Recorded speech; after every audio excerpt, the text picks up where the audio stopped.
எலி பவரை ஏற்று ப்ராக்டிஸ் பண்ணிட்டு இருக்கும்போது ஆர்மி ஆஃபீஸர்ஸ்லாம் மாட்டிடுவா. அவங்க கண்டு மருந்து விட்டு இப்படியே தப்பிச்சிருவா. நமக்கு இந்த வேகம் பார்த்தாது இன்னும் ப்ராக்டிஸ் பண்ணணும்னு சொல்லுவா. அடுத்த 10 முறை அவர் வண்டியில் டெலிவரிக்காக ஆர்மி ஆஃபீஸர்கிட்ட ஏமாற்றி இப்படியே உள்ள போயிட்டாரு. ரிப்பேர் ஆன ரேடியோ சரி பண்ணதுக்கு மேனுவல் தேடிட்டு இருக்காங்க. நான்சி அதை கண்டுபிடிச்சிடறா. பிரச்சனை என்ன கண்டுபிடிச்சிட்டு நான்சி முன்னாடி சீன் போடுறதுக்கு ஜானத்தனும் ஸ்டீவும் சண்டை போட்டுட்டு போய் சரி பண்ணுறாங்க. அதை முன்ன பார்த்தா மட்டும் இவங்களுக்குள்ளே இருக்க குரங்கு ஏன் வெளியே எட்டி பார்க்குதுன்னு கேட்குறாரு ராபின். மாதிரி கொண்டு வந்த பொருள்னா டெலிவரி பண்ணிடுறாரு. அப்புறம் அந்த காலுக்கான டைமிங் சொல்கிறாரு. அடுத்து டஸ்டினை காட்டுறாங்க. ஃப்ரெண்ட்ஸ் எல்லாம் டஸ்டினை பற்றி எனக்கு மூளை குழம்பிடுச்சு அப்படின்னு பேசிகிட்டு இருக்காங்க. டஸ்டின் வந்து யாருன்னு கேட்குறான். ஆண்டி பற்றி பேசுகிறேன்னு ஏமாற்றிடுறாங்க.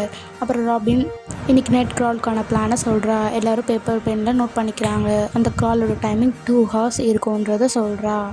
எல்லாரும் அந்த க்ராலுக்காக ஒரு பக்காவான பிளானை போட்டு தயாராகிட்டு இருக்காங்க.